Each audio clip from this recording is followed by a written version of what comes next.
It's been a wild afternoon in Cowboys Nation, and the headlines just keep coming. Updates on Malik Hooker's return, questions surrounding George Pickens' future in Dallas, the growing tension fans keep stirring up between Pickens and CeeDee Lamb, Jalen Blue's status for the week, and even Mike McCarthy preparing to face the New York Giants. The energy around this team feels like a storm that refuses to settle, but that's exactly what makes covering the Cowboys so electric. Before we dive deeper, let me pause for something important. Don't forget to subscribe to the channel, like the video, and share it with your friends. And of course, hit the bell icon so you never miss an update.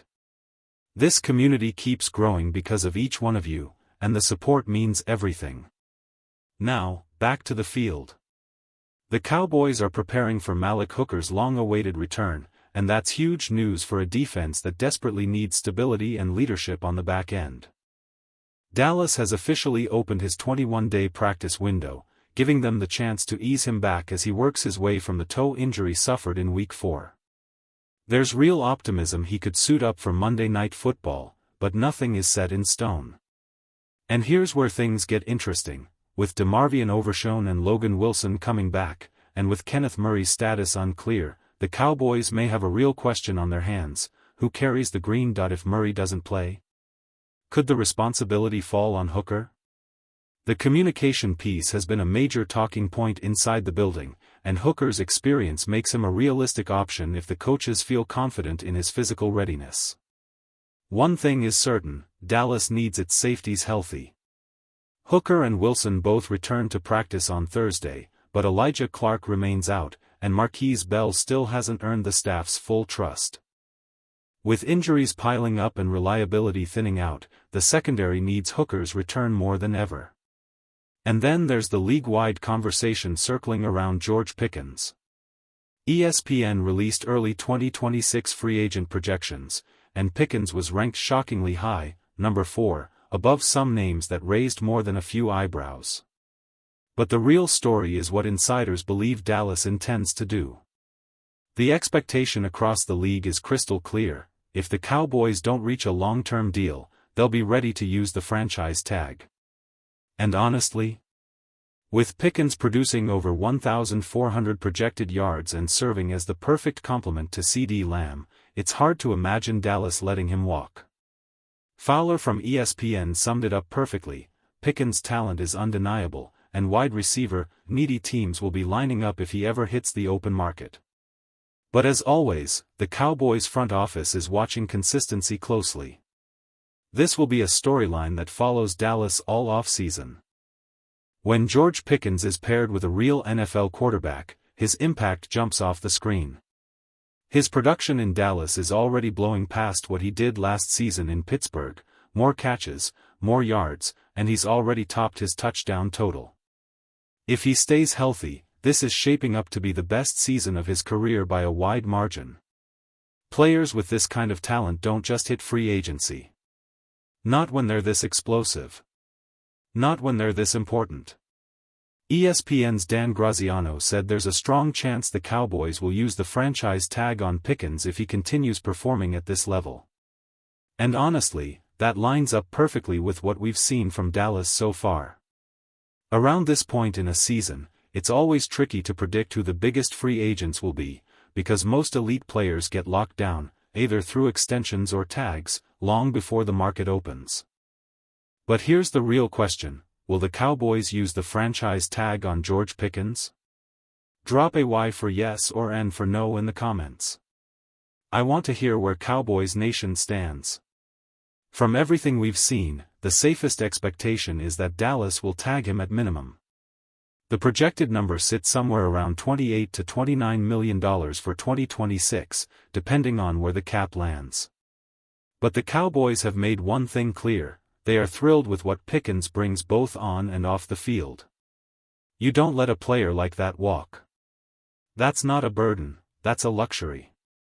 And with the amount of cap flexibility Dallas has built, they can pay Pickens and still keep improving the defense. This isn't an either-or situation.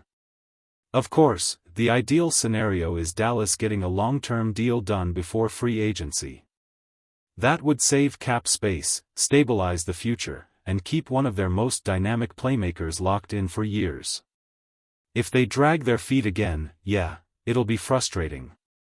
But unless something dramatic happens, it's hard to imagine a world where George Pickens isn't wearing a star on his helmet in 2026. Now let's shift the focus to the other superstar in this offense, CeeDee Lamb.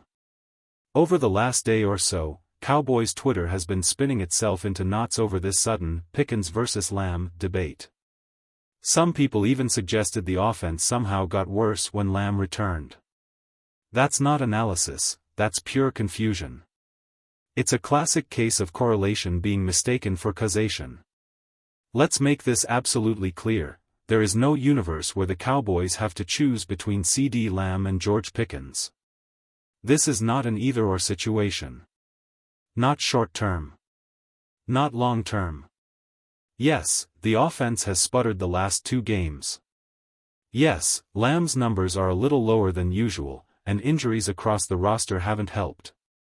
But we're not going to pretend he hasn't been one of the NFL's most dominant wide receivers in 2022 and 2023.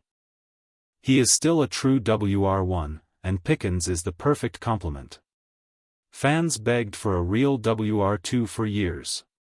Not weeks. Years.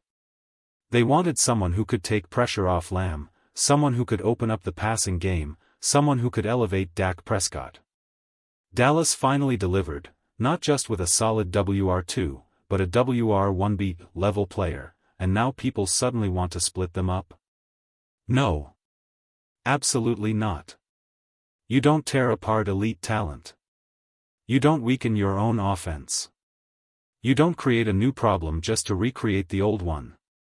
This team needs both CeeDee Lamb and George Pickens on the field together. That's how you punish defenses. That's how you keep this offense dangerous. That's how you win. The real issues aren't these receivers. The problems are obvious: red zone play calling, penalties that kill drives, an inconsistent run game, and a defense that's been struggling in almost every phase. Those are the battles the Cowboys need to fight.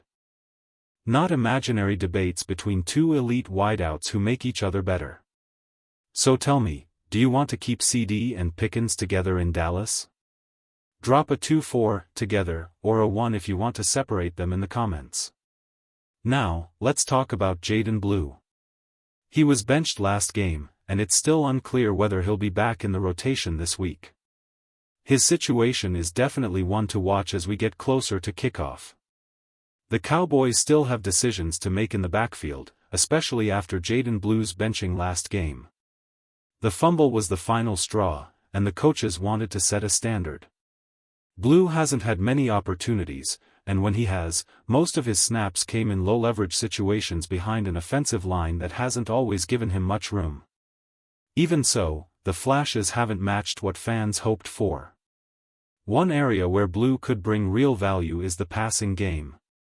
At Texas, he was dangerous when catching the ball in space. Route running, burst, open field speed, it was all there. But the drops and ball security issues have followed him into the league, and that's a concern the Cowboys can't ignore.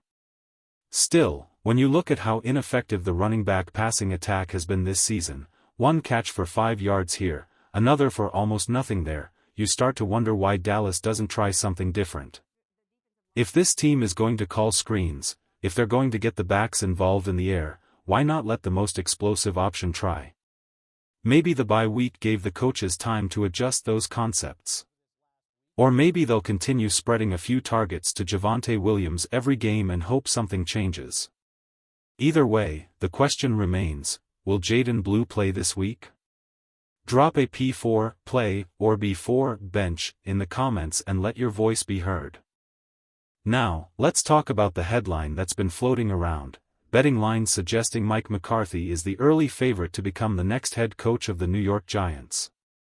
If that happens? Honestly, I'm not losing sleep over it. McCarthy isn't a bad coach, but he isn't someone who dramatically changes a franchise's ceiling either. His scheme often felt outdated, and his teams leaned heavily on talent rather than innovation. If the Giants hire him, they could do worse, but they could also do better. And history tells us these early betting favorites rarely end up being the final choice once real interviews and real connections come into play. So it's something to watch, but not something to stress about. Before we wrap this section, there's one more important note. The Cowboys organization has come together in support of Marshawn Kneeland's family after his heartbreaking passing. His memory remains close to the team, and the Cowboys are making sure his loved ones, including his girlfriend and their unborn child, are cared for during such an unimaginable time. Moments like this remind us that football is powerful, but life is bigger. The team is standing behind his family, and Cowboys Nation continues to hold them in its thoughts.